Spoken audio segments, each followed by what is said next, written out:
Going on, guys? It's Jake Reid, and today I owe you guys a big update here in the Pittsburgh Pirates franchise. So we're going to do an overall update here. I have Walking Avenger or Walking Visions in the party here with me, so we'll see if Tyler shows up at any point to talk with us, but he hasn't been talking for a few minutes, so I don't know where he's at. But we are at a point in the season where we've hit June 6th, which means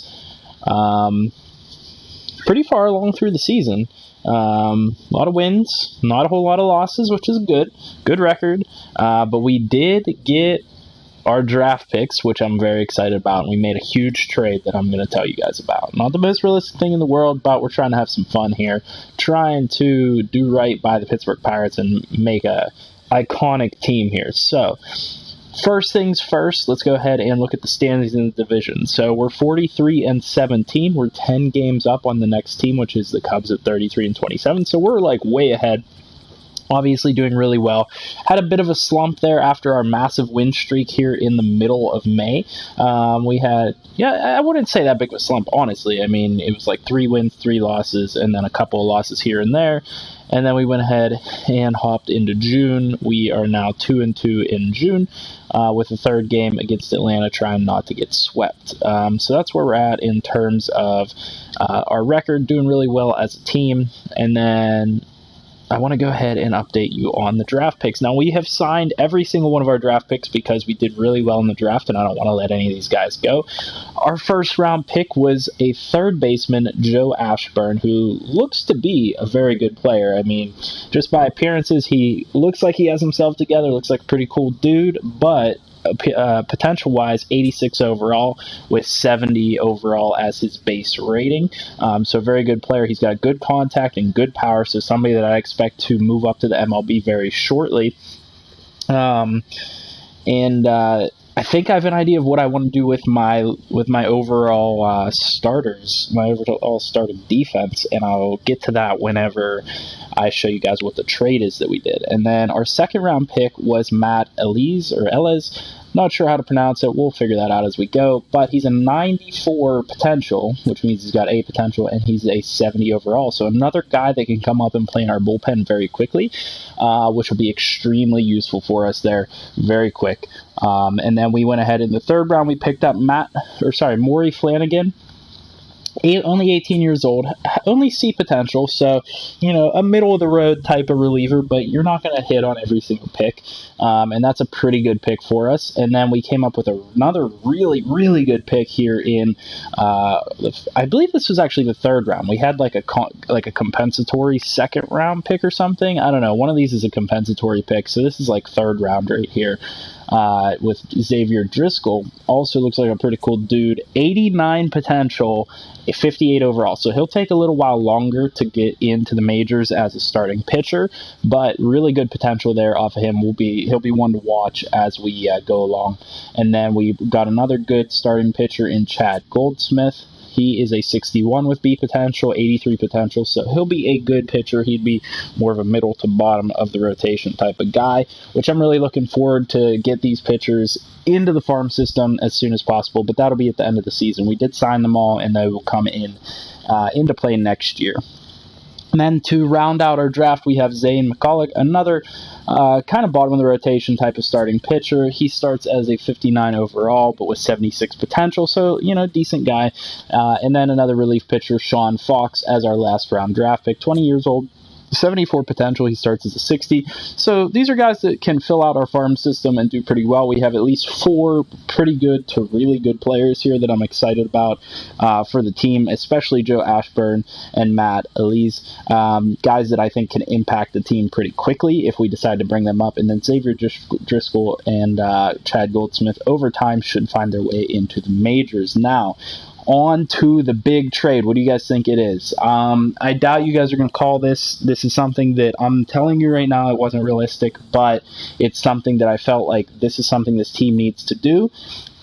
And that was, we finally pulled the trigger on moving on from Gregory Polanco, and we also moved, and Seiji Ubiyashi here, he is injured, so he's not technically the starter in right field. We're rolling with a kind of platoon of Lonnie Chisenhall, Melky Cabrera, and we needed to trade away a couple guys to make room to bring guys up. So what you'll see is we traded away Jung Ho Kang, we traded away Gregory Polanco, and then a starting pitcher down in the minors, not Mitch Keller or one of our top-end pitchers, but another prospect pitcher, in order to bring in Vlad Guerrero Jr. He was a 79. He's now up to an 81 after playing a few games with him.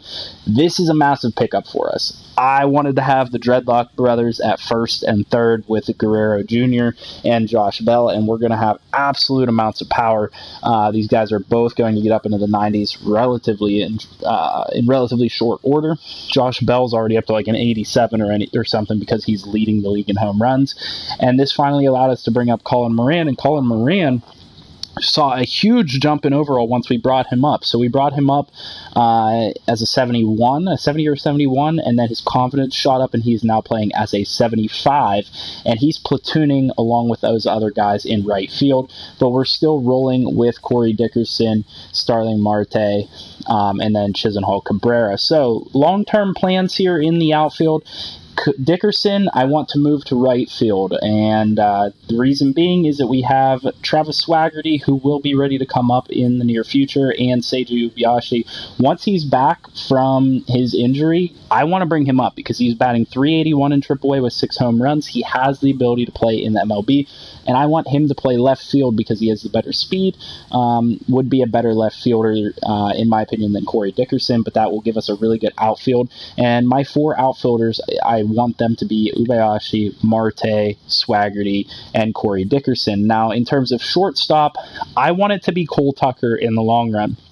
I'm not batting the best with Kevin Newman. I like Kevin Newman. I think he's a good defensive player, but I think we're going to have to move on from him or use him as some type of a platoon type of player. But that's not really what you want to do with an A potential player. So we might have to trade him away in order to bring in help at a different position, offensively, pitching wise or something like that, because I want Cole Tucker to be the shortstop. I want Guerrero Jr. to be the third baseman. That's the thing. We have a lot of guys with a lot of potential here. And then Frazier, I'm pretty comfortable with Frazier at second base. He hasn't progressed a whole lot, but I mean, we're playing well with him.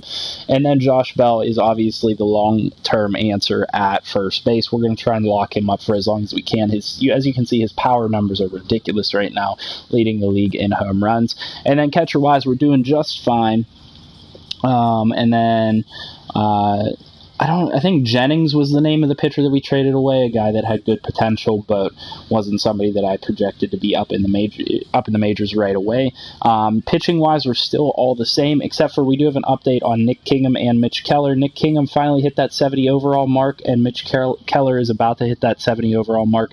So it might be time to rotate these guys in some way or another. I'm not sure exactly how we're going to do that yet. So if you guys have tips on how you want me to rotate these guys in, if there's somebody specifically you want me to trade away in order to make that happen. But as you can see, Trevor Williams and Jameson Taillon pitching up in the 90s. Chris Archer being a nice middle-of-the-rotation type of guy as an 84. Would have liked to get more out of him, but Joe Musgrove doing really well as a 4th starter, and Chad Cole actually doing pretty well as the 5th starter. So that's the update on the team. Our big-ass trade, guys, was getting Vlad Guerrero Jr., a guy that I think is going to have a huge career, has a ton of power in him. We hit his first home run on the team in the MLB because the Blue Jays actually had him down in AAA. They didn't even have him up in the MLB. So it said up in the top right that they were a rebuilding team.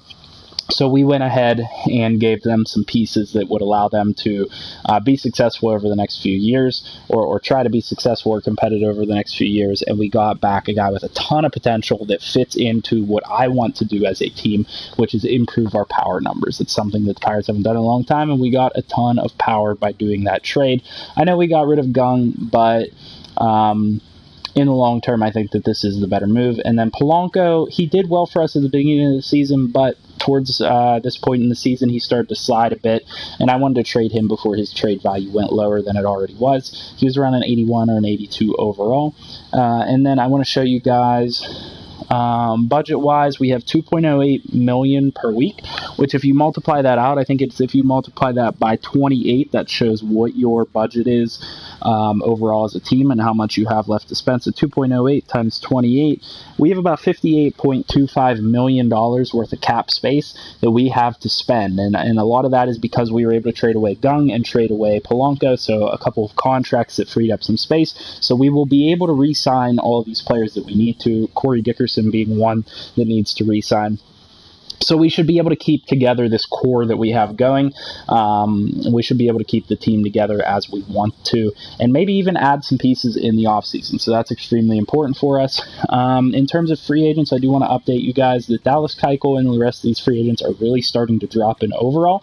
I'm not going to touch them, but I just wanted to show you guys that, like, Dallas Keuchel, after being out here for so long into the season, is just getting -2 on every single one of his stats. So that's just kind of what happens when these guys start to slide. I'm surprised another team hasn't come out and picked these guys up yet.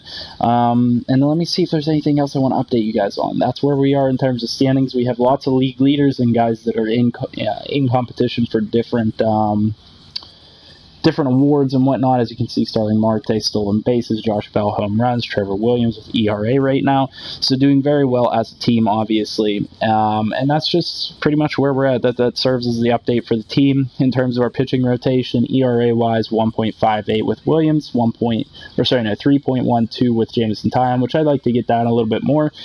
Chris Archer doing very well at a 2.43, but not progressing at all. So I think he's just kind of stuck at and around an 84 overall. It's actually kind of surprising to me that Taillon is up to a 91, even though he has a 3.12 ERA. He must be pitching really well recently. Good record with all these guys, though. Joe Musgrove a 341, which is about right for a fourth starter, a good fourth starter, and then 358 with Chad Cole.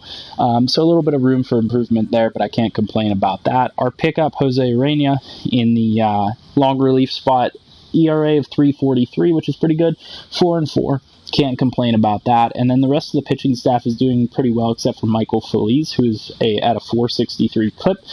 So that might provide us an opportunity to bring somebody up. I know 4.63 really isn't that bad. That's kind of a middling type of reliever, and not that bad. But that might afford us the opportunity. We could probably send him down. I know he has options left on his deal, so we could send him down to AAA or something and bring up like Mitch Keller or Nick Kingham or whoever it might be that we want to bring up. So maybe that gives you guys an idea of what you want to do. Let me know down below. I finally got my first earned run with Felipe Vasquez, and so he has a 0.44 ERA. So doing really well with him. Morale-wise, as a team, everybody's pretty much happy except for this Alec McRae dude, but he's only a 53, so I'm not really too concerned about him at the moment. And then I think that's all we have to update you guys on. We have the All-Star Voting, obviously, here. You guys can take a quick look at that. Christian Yelich in right field, Starling Marte's leading in center, and Dickerson in the left. And then we also have Josh Bell and Trevor Williams leading in All-Star Voting there at first base and pitcher. And one thing to note is that Josh Bell is leading overall in votes with 473,000. He's the number one vote getter. And that makes sense because he is just hitting dingers at a ridiculous rate at this point in the season. And then I believe the only other thing is that in terms of trade talks, we put both where are we at right field? We put both Lonnie Chisenhall and Melky Cabrera on the trade block. Not a big deal there, and that's where we're at. So going forward, I'm going to get you guys some more gameplay. I might get you guys this third game in the Atlanta series. I haven't decided where I'm going to play yet. Been pretty busy lately, but that's where we stand as a team with a very good record. Made a nice trade. Didn't have to make a trade. That's one important thing that I wanted to note to you guys. But I just personally felt like we needed to get an iconic player on the team somewhere. I know Josh Bell has kind of become an icon for the team, but Starling Marte is just kind of, he is what he is at this point. He's not blossomed into that, superstar that everybody thought he might early on in his career. Our pitching staff is a little bit iconic with who we have there with Trevor Williams, Jameson Taillon, etc. But in terms of our field, I just wanted somebody that, has a name. You know what I mean? Somebody that can sell jerseys and stuff like that. Somebody that's going to be recognizable. And that's definitely going to be Guerrero. And then I believe the 1-2 punch, or that's what I'll call it, but I know the numbers are different for positions. The third base and first base combo of Josh Bell and Guerrero Jr. is just going to look absolutely phenomenal out there. And so I think this team is really looking up. I think we're definitely primed for a deep playoff run here. Hopefully we can bring Pittsburgh a World Series. So stay tuned, guys. Keep an eye out for the rest of the series as we bring you content, and hopefully we can make a run at a World Series here for you guys for the Pittsburgh Pirates. So hopefully you guys enjoyed. Hopefully you guys like the moves that I made. If you guys want to see me make any other moves, while we still have time, let me know down in the comment section what you want to see, who you want me to bring in. If you feel like I need to bring somebody in, or if you have recommendations on how I can get some of these prospects up into the major leagues, mainly guys like Nick Kingham and Mitch Keller, let me know if you have recommendations on that. Otherwise, make sure you leave a like down below on the video, and hit the subscribe button and hit the notification button right by the subscribe button so you guys are always notified when I upload a new video. So I hope you guys have a great rest of your day. I'll see you guys in the next video. Peace out.